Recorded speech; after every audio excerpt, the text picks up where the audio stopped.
जी ने क्या किया है कि राजनीतिक दलों को तोड़ा और तोड़ करके चुनाव लड़े, और चुनाव लड़ने के बाद भी आशातीत सफलता प्राप्त नहीं हुई है। कांग्रेस मुक्त भारत का नारा लगाने वाले प्रधानमंत्री जी अपनी पथराई आंखों से किंग कर्तव्य विमूढ़ होकर समीक्षा में लगे हुए हैं कि आखिर कसर कहां रह गई। मैं आईना हूं दिखाऊंगा दाग चेहरों के, मैं आईना हूं दिखाऊंगा दाग चेहरों के, जिसे बुरा लगे वो सामने से हट जाए। एक पूरी कौम को घुसपैठिया पुकारा गया, मछली, मंगल सूत्र, भैंस से होते हुए मुजरा जैसे शब्दों से भाषणों को सजाया गया, चुने हुए मुख्यमंत्रियों को जेल भेजा गया। सभापति महोदय, सारे प्रहसन किए गए, भाषाई मर्यादा को तार तार किया गया। महाराष्ट्र में राजनीतिक दलों को तोड़ा गया, उनके सिंबल छीने गए, विपक्ष के सबसे बड़े दल के बैंक अकाउंट को फ्रीज किया गया। उसके बाद मोदी सरकार चुनाव लड़ने के लिए जनता के दरबार में गई, लेकिन बाहरी जनता ने दिखा दिया कि दर्द की हद से गुजारे तो सभी जाएंगे, दर्द की हद से गुजारे तो सभी जाएंगे, तैरे या डूबे किनारे तो सभी जाएंगे, कोई कितनी भी बुलंदी पे चला जाए मगर आसमानों से उतारे तो सभी जाएंगे। छात्र नौकरी मांगने पर लाठियां खा रहे हैं, पेपर लीक ने लाखों छात्रों का भविष्य चौपट कर दिया है और देश को बताया जा रहा है कि अमृतकाल आया है। कभी कभी मेरा मन करता है कि मणिपुर में निर्वस्त्र करके घुमाई गई बेटियों से पूछूं कि अमृतकाल आया है या नहीं आया। कभी कभी मेरा मन करता है सभापति महोदय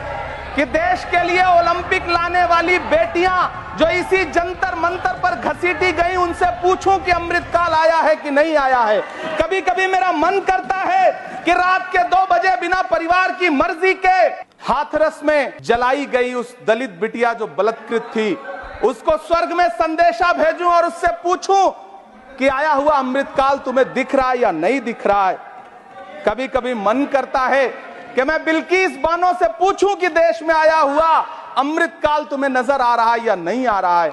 सभापति महोदय, कभी कभी मन करता है कि भीड़ के जरिए लिंच करके मारे गए पहलू खान की 85 साल की दोनों आंखों की अंधी मां से पूछूं कि देश में आया अमृतकाल तुम्हें दिख रहा है या नहीं दिख रहा है। कभी कभी मन करता है कि ईद के कपड़े खरीद कर लौट रहे 17 साल के हाफिज जुनैद से पूछूं, जिसे बल्लभगढ़ में ट्रेन में लिंच करके मार दिया गया, कि अमृतकाल आया है या नहीं आया है। कभी कभी मन करता है नजीब की मां से पूछूं, कभी कभी मन करता है कि तबरेज अंसारी की विधवा से पूछूं, कभी कभी मन करता है कि सहारनपुर के उन 3 बच्चों से पूछूं जिन्हें छत्तीसगढ़ में लिंच करके मार दिया गया।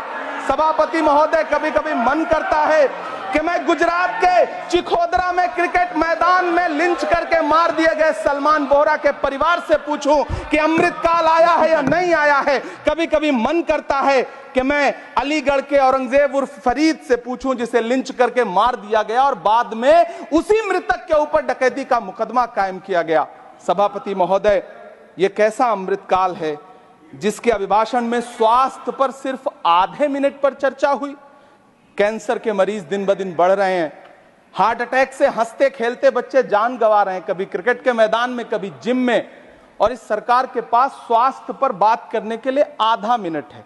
सभापति महोदय, कोविड वैक्सीन को लेकर के लंदन की अदालत से जो तथ्य देश के सामने आए हैं, उन्होंने भय फैला रखा है।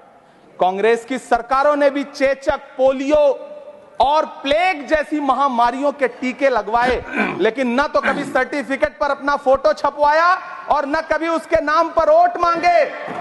कांग्रेस की सरकारों ने यह किया है, लेकिन इन सरकारों ने क्या किया है? सभापति महोदय, अंतिम 1 मिनट आपसे लूंगा, मुझसे बहुत सारे। आधा minute please conclude. 1 minute sir. You made a speech, you know what you did. अंत में सभापति महोदय, मैं अंत में यही कहना चाहता हूं कि चुनाव समाप्त हो चुके हैं, सरकार बन चुकी है, लेकिन मुझे इस देश के प्रधानमंत्री जी से यह कहना है कि आप नारे लगाते थे सबका साथ सबका विकास,